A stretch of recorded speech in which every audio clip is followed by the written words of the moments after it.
Բաքվում ունեն գերիներ, այն էլ երկրի ղեկավար, գեներալներ, ու այստեղ բարեկամություն են քարոզում Ադրբեջանի հետ։ Չեղած վստահություն են ուզում առաջացնել, թրքասիրություն են խաղում իշխանության ամենաբարձր մակարդակով։ Լավ, ինչու են կպած ադրբեջանցիների գովքն անում։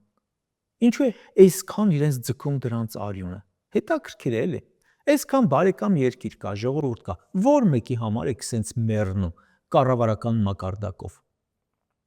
3 միլիոն հայ է ապրում Ռուսաստանում։ Հարազատորեն ընդունում են։ Մեծ մասը այնտեղ աշխատում է, այստեղ պահում են ընտանիքը։ Այդ հզորագույն երկրի նկատմամբ թշնամական վերաբերմունք եք ուզում առաջացնել ժողովրդի մոտ։ Առանց մտածելու, առանց հաշվարկանելու, առանց մեր հայրենակիցների մասին մտածելու, ովքեր ապրում են այնտեղ եւ այստեղ կերակրում են իրենց ընտանիքի անդամներին։ Բայց մեր երկրի մի մասը օկուպացրած, մեզ վրա բայրակտար ուղարկած Ադրբեջանի նկատմամբ ջերմությամբ եք լցված։ Կրկնում եմ, 100 հազարավոր ընտանիքներ այստեղ ապրում են բացառապես տրանսֆերտների հաշվին։ Մի երկրից, որի հետ խռով եք խաղում։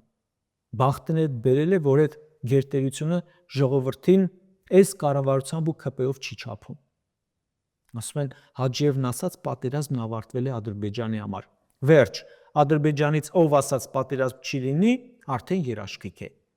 Սպառազինության ձեռքբերումը կրճատում են, բանակը կրճատում են, անվտանգային գործընկերներ ԶԱԹՕ էլ պետք չեն։ Իմացանք, որ Հայաստանի ներկայացուցիչները չեն մասնակցի նոյեմբերի 27-ին Բիշկեկում ՀԱՊԿ-ի գագաթնաժողովին։ Միջազգային եւ տարածաշրջանային անվտանգության հարցեր են քննարկվում։ Արդեն երկար ժամանակ է, որ չեն մասնակցում ՀԱՊԿ-ի աշխատանքներին։ Մասնակցում են, ինչ անեն։ Անվտանգային պարտիորն ինչի է պետք։ Հաջիևը քաղաքասարակությանն ասել է, պատերազմն ավարտվել է, վերջ։